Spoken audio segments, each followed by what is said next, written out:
ಪ್ರಿಯ ವಿದ್ಯಾರ್ಥಿಗಳೇ, ಸಮಯದ ಈ ಕಲಿಕಾ ತರಗತಿಯ 10ನೇ ತರಗತಿಯ ಸಮಾಜ ವಿಜ್ಞಾನದ ಇತಿಹಾಸ ವಿಭಾಗದ ಅಧ್ಯಾಯ 2 ಆಗಿರತಕ್ಕಂಥ ಬ್ರಿಟಿಷ್ ಆಳ್ವಿಕೆಯ ವಿಸ್ತರಣೆ, ಈ ಒಂದು ಅಧ್ಯಾಯದಿಂದ ನಾವು ಆಂಗ್ಲೋ ಮರಾಠ ಯುದ್ಧಗಳನ್ನು ನೋಡ್ತೀವಿ. ಅದೇ ತೆರನಾಗಿ ಬ್ರಿಟಿಷ್ ಅಧಿಕಾರದ ವಿಸ್ತರಣೆಯ ಬಗ್ಗೆ ಅಧ್ಯಯನವನ್ನು ಮಾಡೋಣ ಹಾಗೂ ಆಂಗ್ಲೋ ಸಿಖ್ ಯುದ್ಧಗಳ ಕುರಿತು ಚರ್ಚಿಸೋಣ. ಮಕ್ಕಳು, ನಾವು ಕಳೆದ ಒಂದು ಘಟಕದಲ್ಲಿ ಬ್ರಿಟಿಷರು ಕರ್ನಾಟಿಕ್ ಯುದ್ಧಗಳ ಮೂಲಕ ಭಾರತದಲ್ಲಿ ಯಾವುದೇ ಯುರೋಪ್ ರಾಷ್ಟ್ರಗಳು ತಮ್ಮ ಎದುರಾಳಿಗಳಾಗಿ ನಿಲ್ಲದಂತೆ ಮಾಡಿರತಕ್ಕಂಥ ಅಂಶವನ್ನು ನಾವು ಕಳೆದ ಒಂದು ಘಟಕದಿಂದ ನಾವು ನೋಡಿದ್ವಿ. ಅದೇ ಕಾರಣವಾಗಿ ಪ್ಲಾಸಿ ಕದನ ಮತ್ತು ಬಕ್ಸಾರ್ ಕದನಗಳ ಮೂಲಕ ಬಂಗಾಳ ಪ್ರಾಂತದ ಮೇಲೆ ಸಂಪೂರ್ಣ ರಾಜಕೀಯ ನಿಯಂತ್ರಣವನ್ನು ಬ್ರಿಟಿಷರು ಸಾಧಿಸಿರ್ತಕ್ಕಂಥ ವಿಷಯವನ್ನು ಕಳೆದ ಒಂದು ಘಟಕದಿಂದ ನಾವು ಚರ್ಚೆಯನ್ನು ಮಾಡಿದ್ವಿ. ಆದರೆ ಭಾರತದ ಪಶ್ಚಿಮ ಭಾಗ ಮತ್ತು ದಕ್ಷಿಣ ಭಾಗದಲ್ಲಿ ಮೈಸೂರು ಮತ್ತು ಮರಾಠ ರಾಜ್ಯಗಳು ಪ್ರಬಲರಾಗಿದ್ದವು. ಮೈಸೂರು ಮತ್ತು ಮರಾಠ ರಾಜ್ಯಗಳು ಪ್ರಬಲರಾದ ಕಾರಣ ಅಲ್ಲಿ ಬ್ರಿಟಿಷರ ಆಟಾಟೋಪಗಳು ಕೇವಲ ಬಂಗಾಳ ಮತ್ತು ಬೊಂಬಾಯಿಗೆ ಮಾತ್ರ ಸೀಮಿತವಾಗಿತ್ತು. ಯಾಕೆಂದ್ರೆ ಆ ಪಶ್ಚಿಮದಲ್ಲಿ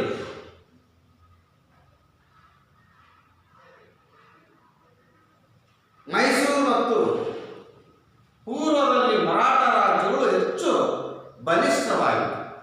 ಅಲ್ಲಿ ಬ್ರಿಟಿಷರು ತಮ್ಮ ಪ್ರಾಬಲ್ಯವನ್ನು ಮೆರೀಲಿಕ್ಕೆ ಅಲ್ಲಿ ಸಾಧ್ಯವಾಗಲಿಲ್ಲ. ಆ ಬಲಿಷ್ಠವಾದ ರಾಜ್ಯಗಳ ಮುಂದೆ ಇವರು ಸ್ಪರ್ಧೆ ಮಾಡಲಾರದೆ ಸೀಮಿತವಾಗಿ ಕೇವಲ ಬಂಗಾಳ ಮತ್ತು ಮದ್ರಾಸ್ಗೆ ಮಾತ್ರ ಸೀಮಿತವಾಯಿತು. ನಂತರ ಬ್ರಿಟಿಷರು ಗೊತ್ತಿರೋದ ಹಾಗೆ ಬ್ರಿಟಿಷರು ವಿಸ್ತರಣವಾದ ಅನುಸರಿಸ್ತಾ ಇದ್ರು. ಮೊದಲು ಬ್ರಿಟಿಷರ ರಾಜ್ಯ ವಿಸ್ತರಣೆಗೆ ಮೊದಲು ಅಡ್ಡಿಯಾಗಿದ್ದವರು ಯಾರಪ್ಪ ಅಂದ್ರೆ ಮರಾಠರು, ಪೇಶ್ವೆಗಳು ಮತ್ತು ಮೈಸೂರಿನ ಸಂಸ್ಥಾನದಲ್ಲಿ ಅಧಿಕಾರಕ್ಕೆ ಬಂದಂತಹ ಮೈಸೂರಿನ ಹೈದರಾಲಿ ಮತ್ತು ಅವನ ಮಗನಾದಂತಹ ಟಿಪ್ಪು ಸುಲ್ತಾನ್. ಸೊ ಈ ಒಂದು ಅಂಶವನ್ನು ನಾವು ಗಮನಿಸಿದಾಗ ಈ ಮರಾಠರ ಪೇಶ್ವೆ ಮತ್ತು ಮೈಸೂರಿನ ಸಂಸ್ಥಾನ ಇರತಕ್ಕಂಥ ಹೈದರಾಲಿ ಮತ್ತು ಅವರ ಮಗನಾಗಿರ್ತಕ್ಕಂಥ ಟಿಪ್ಪು ಸುಲ್ತಾನ್ ಇವರ ನಂತರ ಭಾರತದ ವಾಯುವ್ಯ ಭಾಗದಲ್ಲಿ ಸಿಖ್ಖರು ಪ್ರಬಲ ವಿರೋಧಿಗಳಾದರು. ಯಾರೋ ಬ್ರಿಟಿಷರ ಪ್ರಬಲ ವಿರೋಧಿಗಳಾದರು. ನಂತರ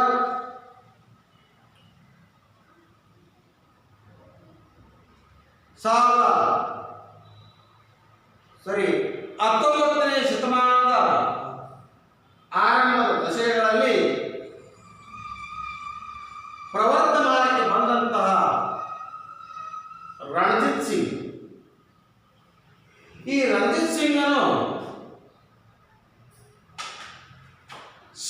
ಲಷ್ಕರನ್ನ ಸಂಘಟಿಸುವಲ್ಲಿ ಯಶಸ್ವಿಯಾದ ಯಾರು?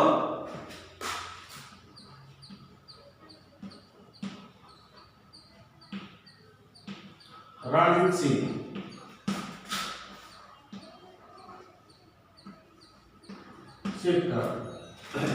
ಸಿಖ್ಖರನ್ನ ಸಂಘಟಿಸುವಲ್ಲಿ ಯಶಸ್ವಿಯಾಗ್ತಾನೆ ಯಾರು? ರಣಜಿತ್ ಸಿಂಗ್.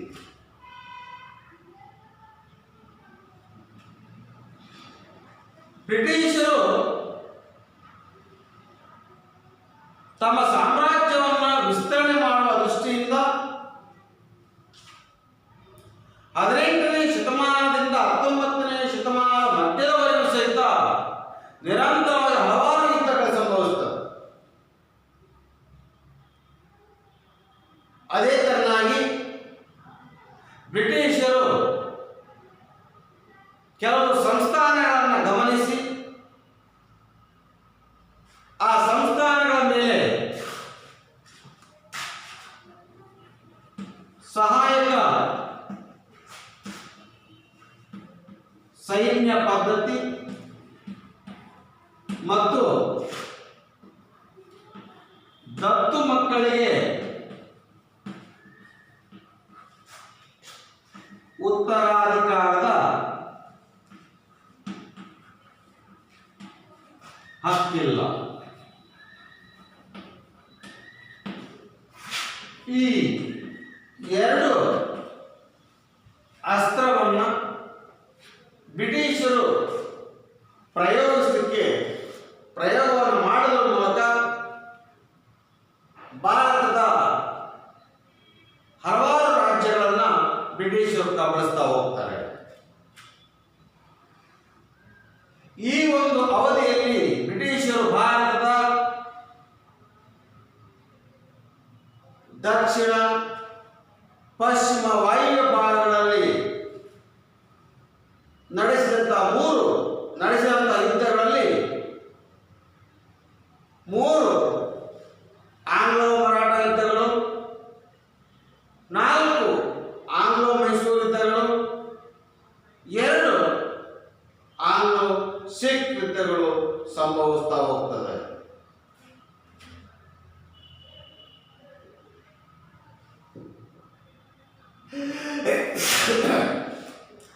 ಹೀಗೆ ನಡೆದಂತಹ ಮೊದಲು ಆಂಗ್ಲೋ ಮರಾಠ ಯುದ್ಧಗಳು ನಡೀತದೆ. ಆಂಗ್ಲೋ ಮರಾಠ ಯುದ್ಧಗಳು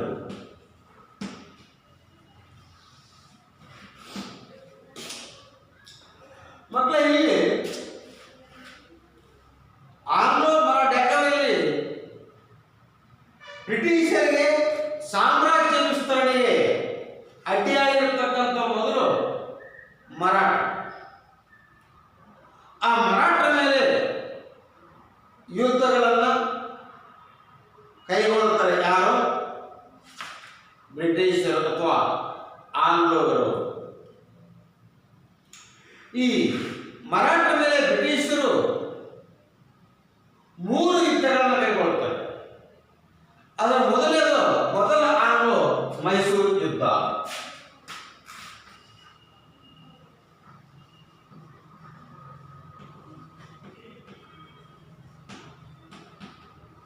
ಮೊದಲ ಆಂಗ್ಲೋ ಮರಾಠ ಯುದ್ಧ.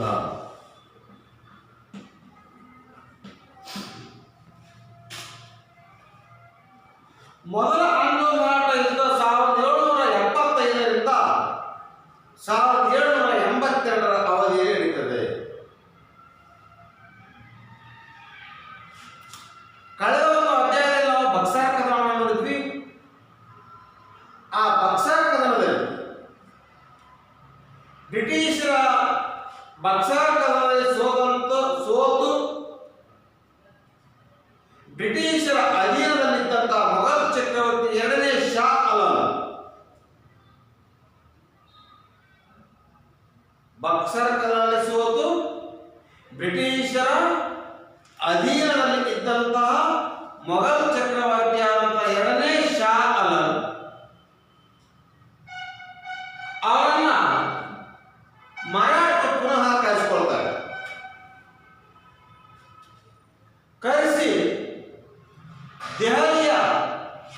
ಸಿಂಹಾಸನದಲ್ಲಿ ಕೂರಿಸ್ತಾರೆ. ಯಾರನ್ನ? ಮೊಘಲ್ ಚಕ್ರವರ್ತಿಯಾದಂತಹ ಎರಡನೇ ಶಾ ಆಲಂ.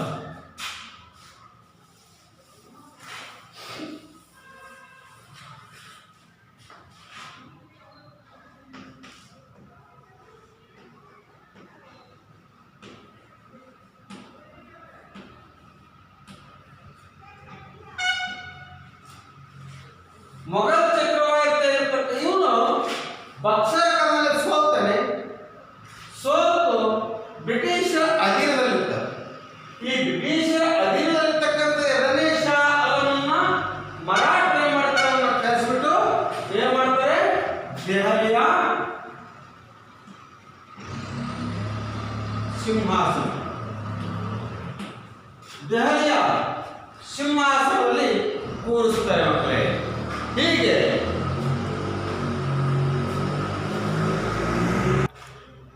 ಹೀಗೆ ಬ್ರಿಟಿಷರು ಅಲ್ಲಿರತಕ್ಕಂಥ ಎರಡನೇ ಶಾ ಆಲಂನನ್ನ ಕರೆಸಿ ದೆಹಲಿಯ ಸಿಂಹಾಸನದಲ್ಲಿ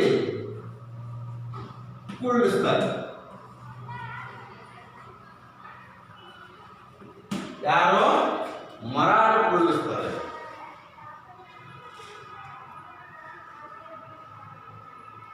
ನಂತರ ಮುಂದೆ ಚಕ್ರವರ್ತಿಯಾಗಿರತಕ್ಕಂಥ ಎರಡನೇ ಶಾ ಆಲಂ ಮೊದಲು ಬ್ರಿಟಿಷರಿಗೆ ನೀಡಿದಂತಹ ಕೋರ ಮತ್ತು ಅಲಹಾಬಾದ್ಗಳನ್ನು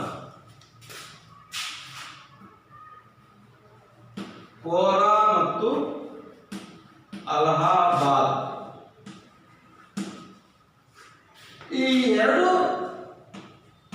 ಸ್ಥಳಗಳನ್ನ ಬಿಟ್ಕೊಡು. ಅಂದ್ರೆ ಮೊದಲು ಎರಡನ್ನೂ ಸಹಿತ ಬ್ರಿಟಿಷರು ನೀಡಿದ್ದ ಎರಡನೇ ಶಾ. ನಂತರ ಈ ಕೋರ ಮತ್ತು ಅಲಹಾಬಾದ್ಗಳನ್ನ ಮರಾಠ ಕೊಟ್ಟ. ಮೊದಲು ಬ್ರಿಟಿಷರು ಕೊಟ್ಟರು, ನಂತರ ಯಾರಿಗೆ ಕೊಟ್ಟರು? ಮರಾಠರಿಗೆ ಹಿಂದಿರುಗಿಸ್ತಾರೆ. ಯಾರು? ಶಾ ಆಲಂ. ನಂತರ ಏನಾಗ್ತದೆ, ಫಸ್ಟ್ ಬ್ರಿಟಿಷರೇ ಕೊಟ್ಟು ಅವನ್ನೆರಡನ್ನು ತಗೊಂಡು ಮತ್ತೆ ಮರಾಠರಿಗೆ ಕೊಡ್ತಾರೆ. ಇದರಿಂದಾಗಿ ಮರಾಠರು ಮತ್ತು ಬ್ರಿಟಿಷರು ಇವಿಬ್ಬರ ನಡುವೆ ಏನಾಯ್ತು ಅಂದ್ರೆ ವೈಮನಸ್ಸು ಬೆಳಲಿಕ್ಕೆ ಪ್ರಾರಂಭವಾಯಿತು. ನಮ್ಮ ಅಧೀನಕ್ಕೆ ಬಂದಂತ ಎರಡು ಸ್ಥಳಗಳನ್ನ ಪುನಃ ಮರಾಠ ತಗೊಂಡ್ರು ಅಂತ ಹೇಳ್ಬಿಟ್ಟು ಬ್ರಿಟಿಷರನ್ನು ಏನಾಯ್ತು, ವೈರತ್ವಕ್ಕೆ ಮನೆ ಮಾಡಿಕೊಡ್ತು. ಮರಾಠರು ಬಲಿಷ್ಠ ಪೇಶ್ವೆ ಆಗಿರತಕ್ಕಂಥ ಮಾಧವರಾವ್ ಇದೇ ಒಂದು ಸಂದರ್ಭದಲ್ಲಿ ತೀರಿಕೊಂಡ್ಬಿಡ್ತಾರೆ. ನಂತರ ಈ ಮಾಧವರಾವ್ ತೀರಿಕೊಳ್ಳೋದ್ರಿಂದ ಮರಾಠರಿಗೆ ತುಂಬಲಾದಂಥ ಒಂದು ದೊಡ್ಡದಾದಂಥ ನಷ್ಟ ಆಯಿತು. ನಂತರ ಆ ಪೇಶ್ವೆ ಸ್ಥಾನಕ್ಕೆ ಅವನ ತಮ್ಮನಾದಂಥ ನಾರಾಯಣ ರಾಯನ್ ಬರ್ತಾನೆ. ಮಾಧವರಾಯನ ತಮ್ಮನಾದಂತಹ ನಾರಾಯಣ ರಾಯರು ಬರ್ತಾನೆ. ಆದರೂ ಅವನ ಚಿಕ್ಕಪ್ಪನಾಗಿರ್ತಕ್ಕಂಥ ರಘುನಾಥರಾವ್ ಅಥವಾ ರಘೋಬಾ ಇವನು ಕೊಲ್ತಾನೆ. ಯಾರನ್ನ? ನಾರಾಯಣ ರಾವ್.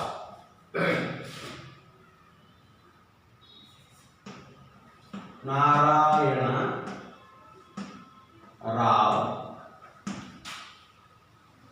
ನಂತರ ಏನ್ ಮಾಡ್ತಾರೆ, ರಘೋಬ ಅಥವಾ ರಘುನಾಥ ರಾಯ್ ಏನ್ ಮಾಡ್ತಾರೆ, ಇವನ್ನ ಕೊಲೆ ಮಾಡ್ತಾರೆ. ಸಿಂಹಾಸನಕ್ಕಾಗಿ ನಾರಾಯಣ ರಾವ್ ಚಿಕ್ಕಪ್ಪನಾಗಿರ್ತಕ್ಕಂಥ ರಘೋಬ ಅಥವಾ ರಘುನಾಥ ರಾಯ ನಾರಾಯಣ ರಾವನ್ನ ಕೊಲೆಯನ್ನು ಮಾಡ್ತಾರೆ. ಇದರಿಂದಾಗಿ ಆ ಪೇಶ್ವೆ ಸ್ಥಾನಕ್ಕೆ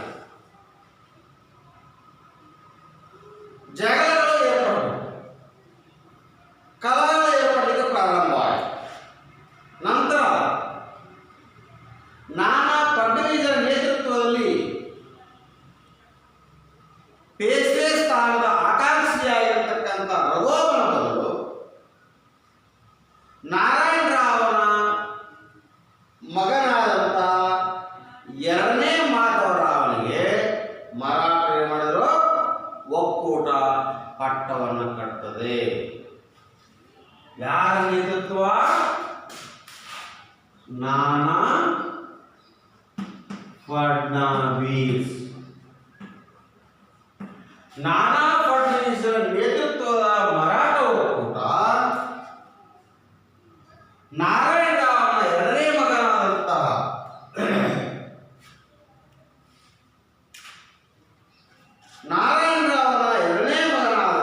ಮಾಧವರಾವನನ್ನ ಪಟ್ಟವನ್ನು ಕಟ್ತಾರೆ.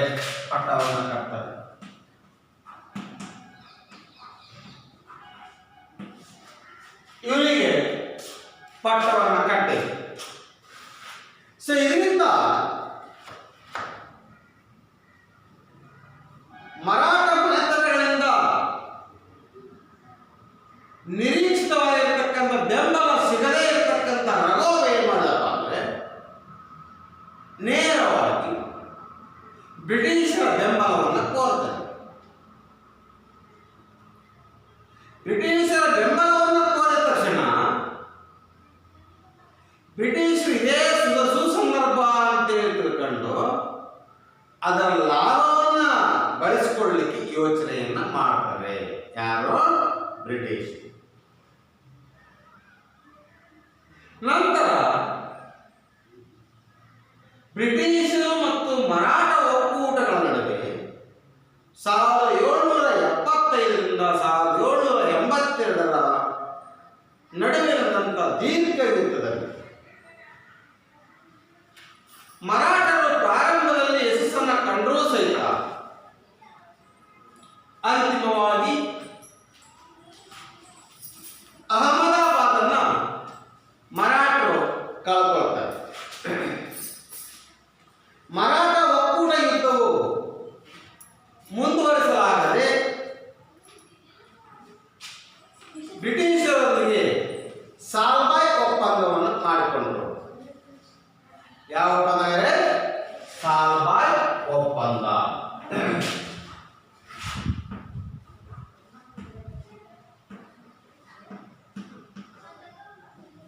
ಸಾಲ್ಬಾಯ್ ಒಪ್ಪಂದ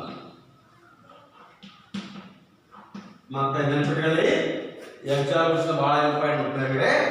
ಮೊದಲ ಆಂಗ್ಲೋ ಮರಾಠ ಯುದ್ಧವು ಯಾವ ಒಪ್ಪಂದದೊಂದಿಗೆ ಕೊನೆಗೊಂಡಿತು ಅಂದ್ರೆ ಸಾಲ್ಬಾಯ್ ಒಪ್ಪಂದದೊಂದಿಗೆ ಕೊನೆಗೊಂಡಿತು. ಹಾಗಾದರೆ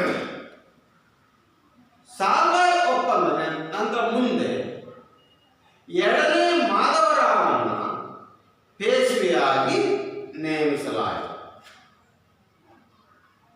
ಇದಾದ ನಂತರ ಎರಡನೇ ಆಂಗ್ಲೋ ಮರಾಠ ಯುದ್ಧ ಬಂತು. ಎರಡನೇ ಆಂಗ್ಲೋ ಮರಾಠ ಯುದ್ಧದಲ್ಲಿ ಯಾವ ಒಂದು ಕಾರಣಕ್ಕಾಗಿ ಬ್ರಿಟಿಷರು ಮತ್ತು ಮರಾಠ ನಡುವೆ ಯುದ್ಧ ಸಂಭವಿಸಿತು?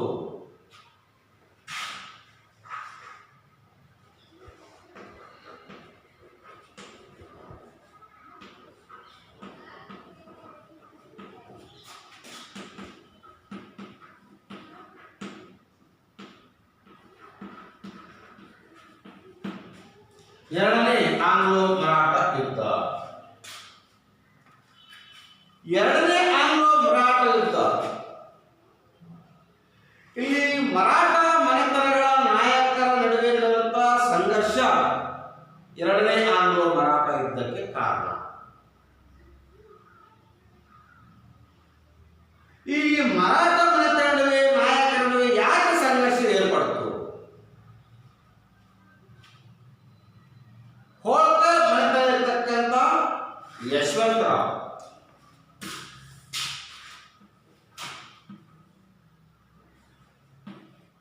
ಹೋಳ್ಕರ್ನ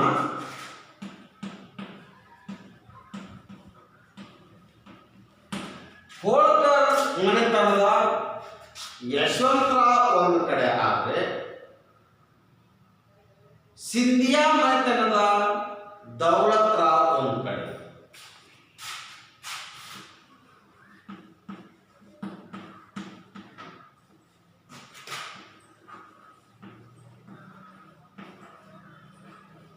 ಸಿಂಧಿಯಾ ಮನೆತನದ ದೌಲತ್ ರಾವ್ ಮತ್ತೊಂದು ಕಡೆ ಆಗ್ತಾರೆ. ಈ ದೌಲತ್ ರಾವ್ ಮತ್ತು ಎರಡನೇ ಬಾಜಿರಾವ್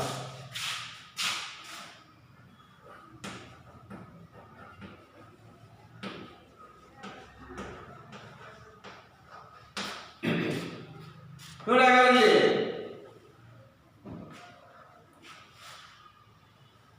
ಹೋಳ್ಕರ್ ಮನೆತನದಿಂದ ಯಶವಂತರಾವ್, ಸಿಂಧಿಯಾ ಮನೆತನದ ದೌಲತ್ ರಾವ್ ಮತ್ತು ಪೇಶ್ವೆ ಆಗಿರ್ತಕ್ಕಂಥ ಎರಡನೇ ಬಾಜಿರಾವ್, ಹೀಗೆ ಎರಡು ಪಂಗಡಗಳಾಗಲಿಕ್ಕೆ ಸಂಭವ ಆಯಿತು. ಅನಂತರ 1802ರಲ್ಲಿ ಹೋಳ್ಕರ್ನ ಸೈನ್ಯ ಸಿಂಧಿಯಾ ಮತ್ತು ಪೇಶ್ವೆ ಎರಡನೇ ಬಾಜಿರಾವನ ಸೈನ್ಯವನ್ನು ಸೋಲಿಸುತ್ತದೆ. ಈ ಸೈನ್ಯ 1802ರಲ್ಲಿ ಸೋಲಿಸಿತು.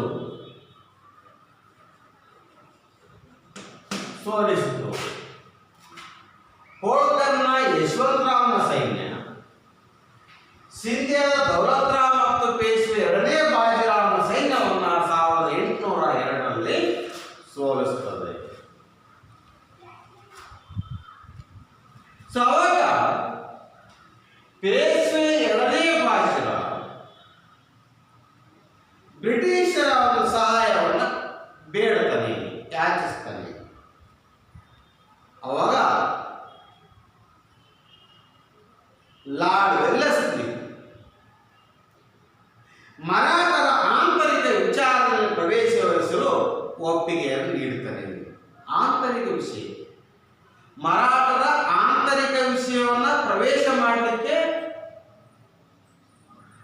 ಎರಡನೇ ಬಾಜಿರಾವ್ ಏನು ಮಾಡ್ತಾರೆ, ಒಪ್ಪಿಗೆಯನ್ನು ಸೂಚಿಸ್ತಾರೆ. ಆವಾಗ ಪೇಶ್ವೆಯಾದಂಥ ಎರಡನೇ ಬಾಜಿರಾವ್ ಸಹಾಯಕ ಸೈನ್ಯ ಪದ್ಧತಿಯನ್ನ ಒಪ್ಪಿಕೊಳ್ತಾನೆ.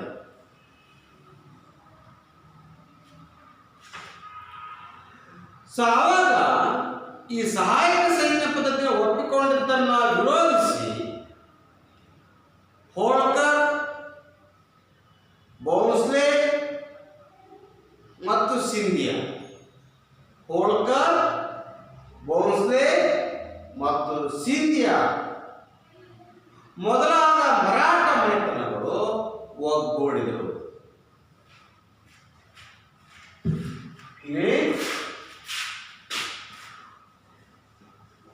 ಹೋಳ್ಕರ್, ಭೋಂಸ್ಲೆ, ಸಿಂಧಿಯಾ ಈ ಮೂರು ಜನ ಪೇಶ್ವೆ ಎರಡನೇ ಬಾಜಿರಾವ್ ಒಪ್ಪಿಕೊಂಡಂತ ಸಹಾಯ ಸೈನ್ಯ ಪದ್ಧತಿಯನ್ನ ಈ ಮರಾಠ ಒಕ್ಕೂಟ ಮನೆತನಗಳು ಏನು ಮಾಡ್ತಾರೆ, ವಿರೋಧ ಮಾಡಲಿಕ್ಕೆ ಮುಂದಾದ ನಂತರ ವೆಲ್ಲೆಸ್ಲಿಗೆ ಮರಾಠರ ಆಂತರಿಕ ವಿಚಾರದಲ್ಲಿ ಪ್ರವೇಶ ಮಾಡಲಿಕ್ಕೆ ಅವಕಾಶ ಸಿಕ್ತು. ನಂತರ ಪೇಶ್ವೆಯು ಬೆಸಿಲ್ ಒಪ್ಪಂದಕ್ಕೆ ಸಹಿ ಹಾಕುವ ಮೂಲಕ ಎರಡನೇ ಬಾಜಿರಾಯನು ಸಹಾಯಕ ಸೈನ್ಯ ಪದ್ಧತಿಯನ್ನ ಒಪ್ಪಿಕೊಂಡ.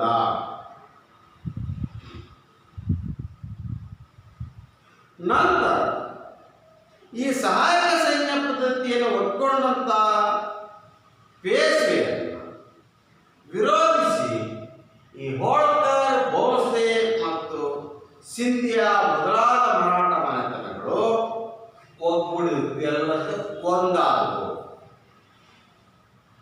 ನಂತರ 1803ರಿಂದ 1805ರವರೆಗೆ ಮರಾಠ ಮನೆತನಗಳ ಸೇನೆಯನ್ನು ವೆಲ್ಲೆಸ್ಲಿಯು ಅನೇಕ ಯುದ್ಧಗಳಲ್ಲಿ ಮಣಿಸಿದನು. 1803ರಿಂದ 1805ರವರೆಗೆ ನಡೆದಂತಹ ನಿರಂತರವಾಗಿ ನಡೆದಂತಹ ಯುದ್ಧಗಳಲ್ಲಿ ಲಾರ್ಡ್ ವೆಲ್ಲೆಸ್ಲಿಯು ಇವರ ಒಂದು ಸೈನ್ಯವನ್ನು ಏನು ಮಾಡ್ತಾನೆ ಮಾಡಿಸ್ತಾನೆ. ಆದರೆ ಯುದ್ಧ ಪ್ರಿಯ ನೀತಿಯಿಂದ ಕಂಪನಿಗೆ ಸಾಲದ ಹೊರೆ ಹೆಚ್ಚುತ್ತಾ ಹೋಗುತ್ತೆ. ಸಾಲದ ಹೊರೆ ಹೆಚ್ಚಾಗಿದ್ದರಿಂದ ತೀವ್ರ ಟೀಕೆಗೆ ಒಳಗಾದಂತಹ ಲಾರ್ಡ್ ವೆಲ್ಲೆಸ್ಲಿಯು ತನ್ನ ಹುದ್ದೆಗೆ ರಾಜೀನಾಮೆಯನ್ನ ನೀಡಿ ಸ್ವದೇಶಕ್ಕೆ ಹಿಂದಿರುಗಿ ಹೋಗ್ತಾನೆ.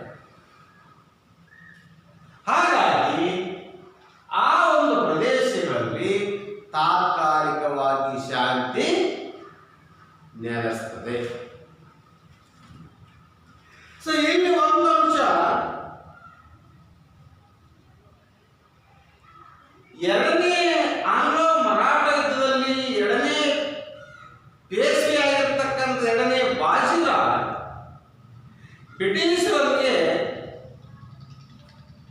ಒಪ್ಪಂದವನ್ನು ಮಾಡಿಕೊಂಡಿರ್ತಾರೆ. ಆ ಒಪ್ಪಂದ ಯಾವಪ್ಪ ಅಂದ್ರೆ ಬೇಸಿಕ್ ಒಪ್ಪಂದ.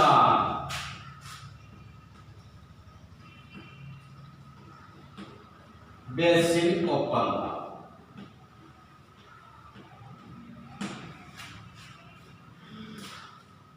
ನಂತರ ಕೊನೆಯಾಗಿರ್ತಕ್ಕಂತಹ ಮೂರನೇ ಆಂಗ್ಲೋ ಮರಾಠ ಯುದ್ಧ ಸಂಭವಿಸುತ್ತದೆ. ಮೂರನೇ ಆಂಗ್ಲೋ ಮರಾಠ ಯುದ್ಧ ಯಾರ ನಡುವೆ ನಡೆಯಿತು ಅಂತ ಕೇಳಿದಾಗ ನಾವು ಮೂರನೇ ಆಂಗ್ಲೋ ಮರಾಠ ಯುದ್ಧವು ಮರಾಠ ಮನೆತಗಳು ತಮ್ಮ ಘನತೆ ಮತ್ತು ಸ್ವಾತಂತ್ರ್ಯವನ್ನು ಕಾಪಾಡಿಕೊಳ್ಳುವಲು ಹಿಂದಿಲ್ಲದ ಹರಸಾಹಸವನ್ನು ನಡೆಸಬೇಕಾಗಿತ್ತು, ಅಂದ್ರೆ ಪ್ರಯತ್ನವನ್ನ ನಡೆಸಿದವು. ಅದರಲ್ಲಿ ಎರಡನೇ ಬಾಜಿರಾವ್ ಪೇಶ್ವೆ ಎರಡನೇ ಬಾಜಿರಾವ್ ಸಹಿತ ಬ್ರಿಟಿಷರ ನಿಯಂತ್ರಣದಿಂದ ಮುಕ್ತಗೊಳಿಸಲು ಹವಣಿಸುತ್ತಿದ್ದನು. ಇದರಿಂದಾಗಿ 1817ರಲ್ಲಿ ಪೇಶ್ವೆ ಪೂನಾದಲ್ಲಿ ಬ್ರಿಟಿಷರ ರೆಸಿಡೆನ್ಸಿಯ ಮೇಲೆ ದಾಳಿ ನಡೆಸಿ ಸುಟ್ಟ. 1817 ಎಲ್ಲೆಲ್ಲೋ ಪೂನಾದಲ್ಲಿರ್ತಕ್ಕಂತಹ ಬ್ರಿಟಿಷರ ಪ್ರೆಸಿಡೆನ್ಸಿ ಮೇಲೆ ದಾಳಿ ಮಾಡಿ ಅದನ್ನ ಸುಟ್ಟಾಗ ನಂತರ ನಾಗ್ಪುರದ ಅಪ್ಪಾ ಸಾಹೇಬ್ ಮತ್ತು ಮಹಲ್ವಾರ್ ರಾವ್ ಹೋಳ್ಕರ್ ಇವರು ಕೂಡ ಬ್ರಿಟಿಷರ ವಿರುದ್ಧ ದಂಗೆ ಎದ್ದು ಏನಾದರೂ ಸೋತು ಹೋಗ್ತಾರೆ. ನಂತರ ಅಂತಿಮವಾಗಿ ಪೇಶ್ವೆಯಾಗಿರ್ತಕ್ಕಂಥ ಎರಡನೇ ಬಾಜಿರಾವನು ಬ್ರಿಟಿಷರ ವಿರುದ್ಧ 1818ರಲ್ಲಿ ದಂಗೆ ಎದ್ದು ಅದೇ ಕೋರೆಗಾ ಮತ್ತು ಅಸ್ಥಿ ಯುದ್ಧಗಳಲ್ಲಿ ಆ ಎರಡನೇ ಬಾಜಿರಾವ ಸೋತು ಶರಣಾಗತನಾಗ್ತಾನೆ. ನಂತರ ಬ್ರಿಟಿಷರು ಆ ಎರಡನೇ ಬಾಜಿರಾವನ ಪೇಶ್ವೆ ಹುದ್ದೆಯನ್ನ ರದ್ದುಗೊಳಿಸ್ತಾರೆ. ಆ ಬಾಜಿರಾವನಿಗೆ ವಿಶ್ರಾಂತಿ ವೇತನವನ್ನು ನೀಡಿದರು. ಬದಲಿಗೆ ಶಿವಾಜಿ ವಂಶಸ್ಥರಾಗಿರ್ತಕ್ಕಂತಹ ಪ್ರತಾಪ ಸಿಂಹನನ್ನು ಸಣ್ಣ ರಾಜ್ಯವಾಗಿರ್ತಕ್ಕಂತಹ ಸತಾರದಲ್ಲಿ ಪ್ರತಿಷ್ಠಾಪಿಸಿ ಮರಾಠರ ಸಾಂಪ್ರದಾಯಿಕ ಮುಖಂಡನಾಗಿಸುವ ಮೂಲಕ ಮರಾಠರ ಪ್ರತಿರೋಧವನ್ನು ಏನು ಮಾಡಿದರೆ ನಿಗ್ರಹಿಸುವಲ್ಲಿ ಬ್ರಿಟಿಷರು ಯಶಸ್ವಿಯಾದರು. ಹೀಗೆ ಮಕ್ಕಳೇ, ಬ್ರಿಟಿಷರು ಮತ್ತು ಮರಾಠರ ನಡುವೆ 3 ಪ್ರಮುಖವಾಗಿರ್ತಕ್ಕಂತಹ ಯುದ್ಧಗಳು ನಡೀತದೆ. ಮೂರನೇ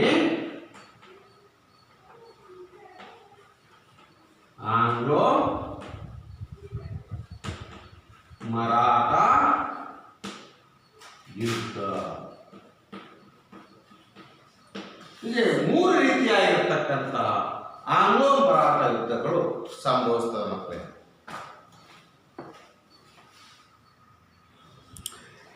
ಹೀಗೆ 3 ರೀತಿಯಾಗಿರ್ತಕ್ಕಂತಹ ಆಂಗ್ಲೋ ಮರಾಠ ಯುದ್ಧಗಳು ಸಂಭವಿಸಿದ ನಂತರ ಬ್ರಿಟಿಷರು 1818ರಲ್ಲಿ ಏನಪ್ಪ ಅಂದರೆ ಅಧಿಕಾರದ ಒಂದು ಕ್ರೋಢೀಕರಣವನ್ನ ಮಾಡಲಿಕ್ಕೆ ಹೋಗ್ತಾರೆ.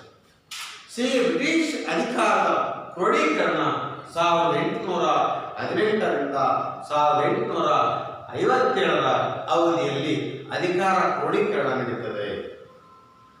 ಹೀಗೆ ಅಖಂಡ ಭಾರತವನ್ನು ಗೆಲ್ಲುವಂತಹ ಒಂದು ಕಾರ್ಯವನ್ನ ಬ್ರಿಟಿಷರು ಪೂರ್ಣಗೊಳಿಸಿದರು.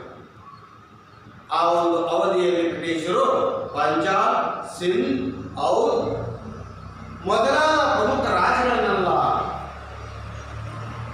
ಅಷ್ಟೇ ಅಲ್ಲದೆ ಸಣ್ಣ ಸಣ್ಣದಾಗಿರ್ತಕ್ಕಂಥ ರಾಜ್ಯಗಳನ್ನು ಸಹಿತ ಬ್ರಿಟಿಷರು ಆಕ್ರಮಣವನ್ನ ಮಾಡ್ತಾರೆ.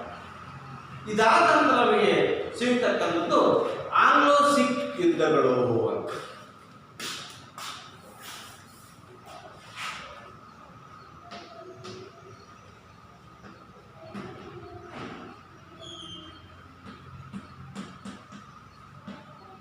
ಆಂಗ್ಲೋ ಸಿಖ್ ಯುದ್ಧಗಳು.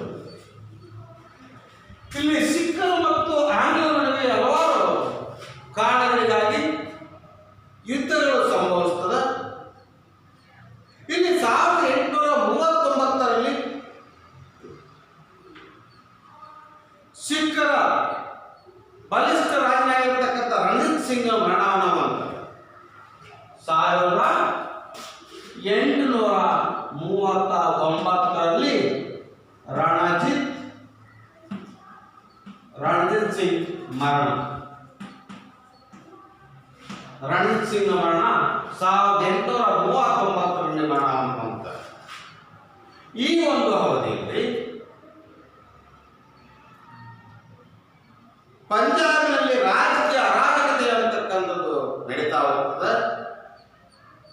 1809ರಲ್ಲಿ ನಿರಂತರ ಮೈತ್ರಿ ಒಪ್ಪಂದವನ್ನು ಉಲ್ಲಂಘಿಸಿ ಪಂಜಾಬನ್ನು ಆಕ್ರಮಿಸಲು ಬ್ರಿಟಿಷರು ಸಂಚನ್ನು ರೂಪಿಸ್ತಾರೆ. ಅಂದ್ರೆ ಬ್ರಿಟಿಷರು ಮತ್ತು ಸಿಖ್ಖರ ಮಧ್ಯೆ ಇದ್ದಂತಹ ಮೈತ್ರಿ ಒಪ್ಪಂದವನ್ನು ಬ್ರಿಟಿಷರು ಉಲ್ಲಂಘಿಸ್ತಾರೆ. ಯಾಕಂದ್ರೆ ಅಧಿಕಾರ ವಿಸ್ತರಣೆಗಾಗಿ. ಈ ರೀತಿಯಾಗಿ ಅಧಿಕಾರ ವಿಸ್ತರಣೆಗಾಗಿ ಒಪ್ಪಂದಗಳನ್ನು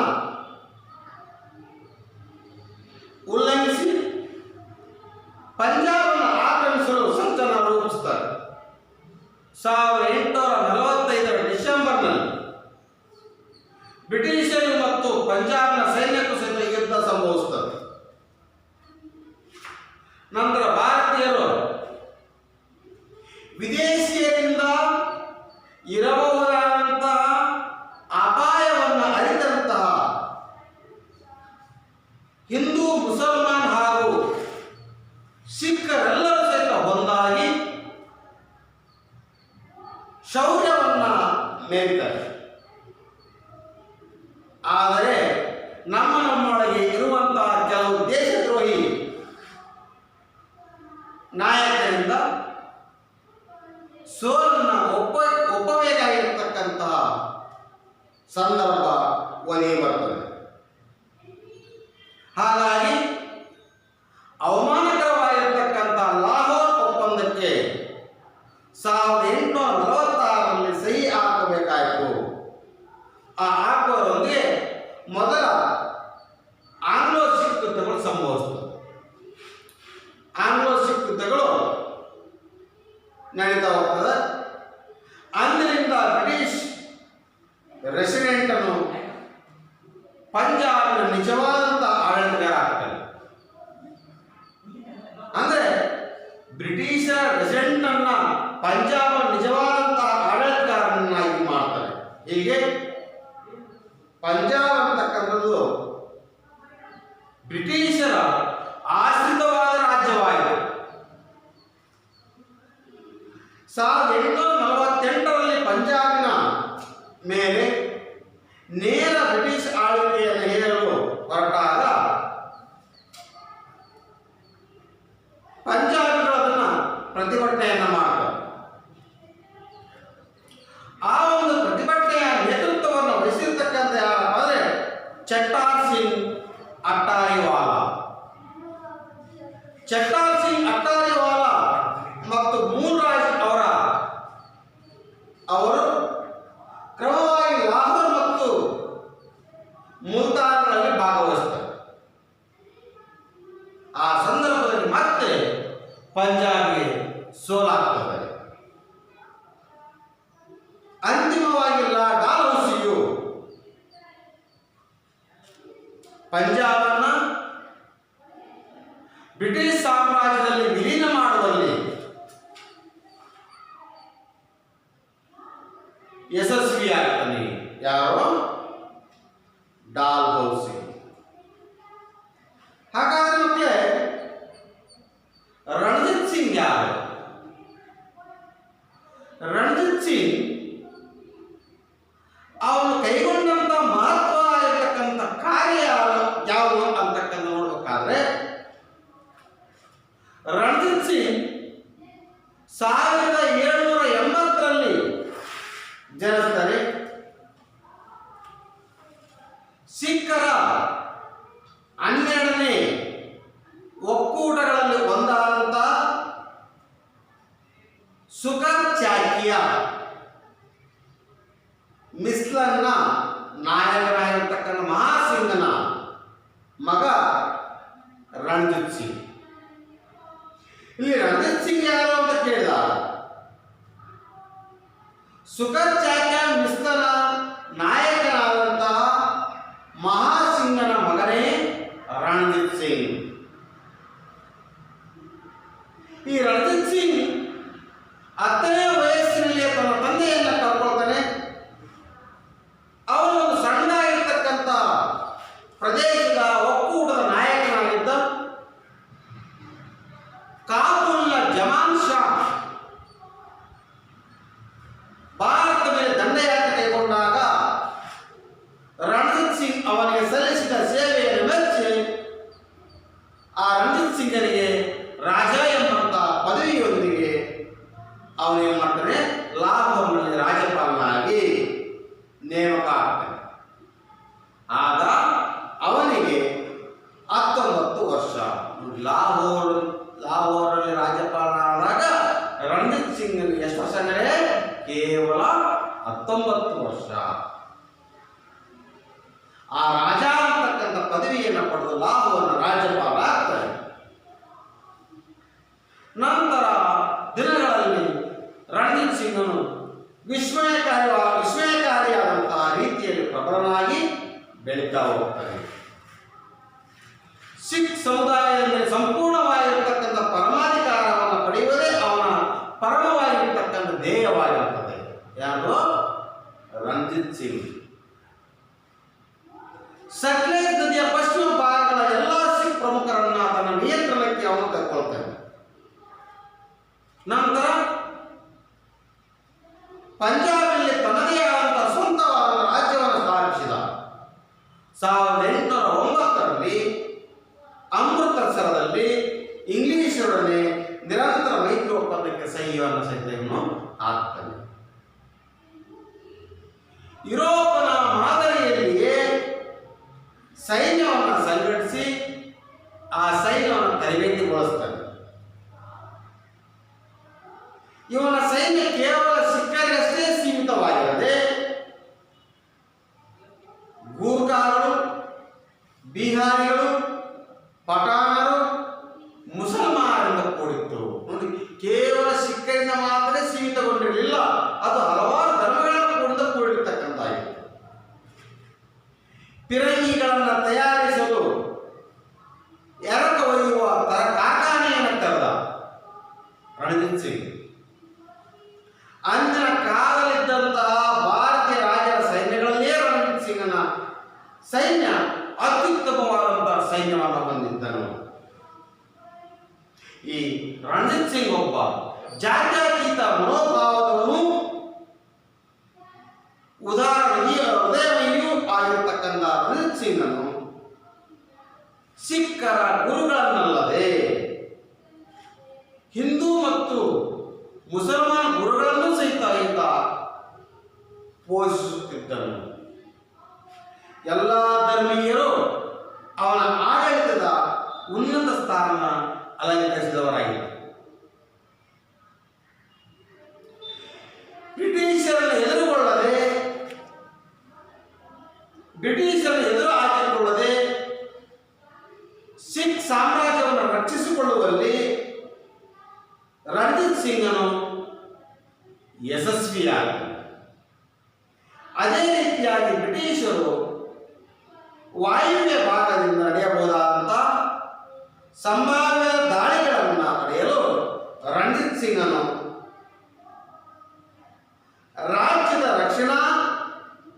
ರಾಜ್ಯದಂತಹ ರಕ್ಷಣಾ ರಾಜ್ಯವೊಂದರ ಅವಶ್ಯಕತೆ ಇತ್ತು. ಅಂದರೆ ಬಫರ್ ಸ್ಟೇಟ್ ಅಂತಕ್ಕಂಥದ್ದು ಇತ್ತು.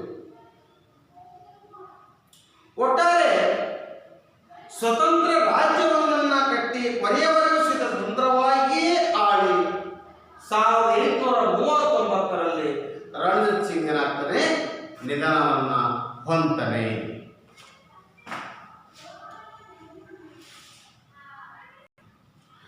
ಹೀಗೆ ರಣಜಿತ್ ಸಿಂಗನು ಬ್ರಿಟಿಷರ ವಿರುದ್ಧ ಹೋರಾಟವನ್ನು ಮಾಡಿ ಸ್ವತಂತ್ರ ಸಾಮ್ರಾಜ್ಯವನ್ನು ಸಾಧಿಸಿ ಸ್ವತಂತ್ರವಾಗಿ ಹಸುವಿದಂತಹ ರಾಜ ಅಂದರೆ ರಣಜಿತ್ ಸಿಂಗ್ ಅಂತಕ್ಕಂಥದ್ದು ಎಲ್ಲರಿಗೂ ಗೊತ್ತಾಗಿರತಕ್ಕಂಥ ವಿಚಾರ.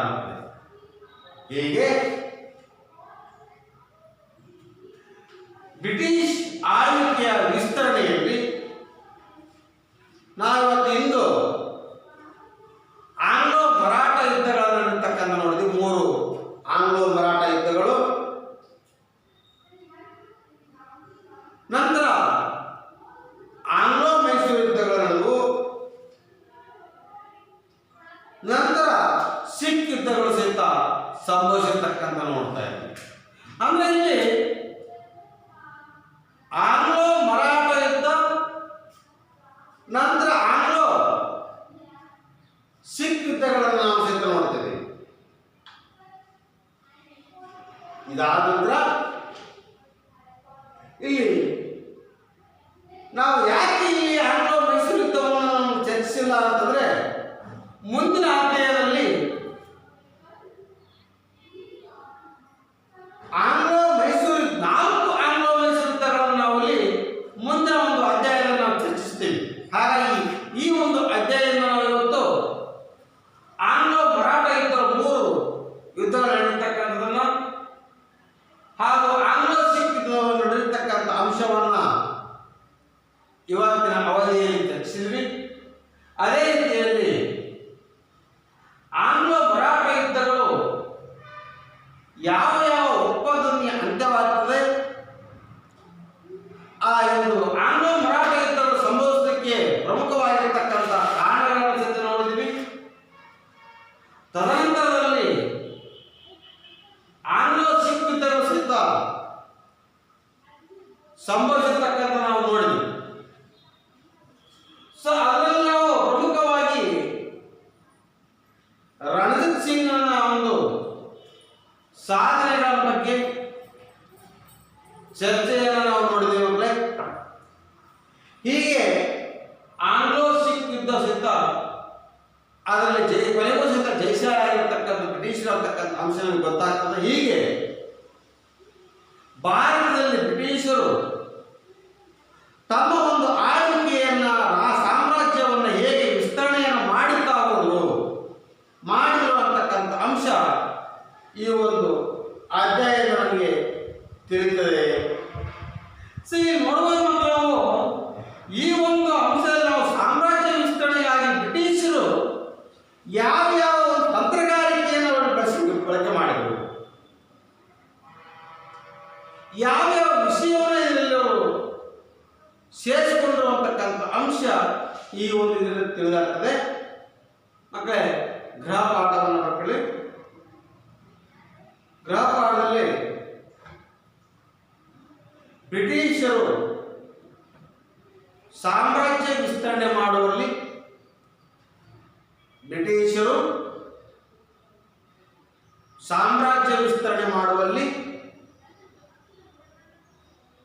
ಅನುಸರಿಸಿದ ತಂತ್ರಗಾರಿಕೆಯ ಬಗ್ಗೆ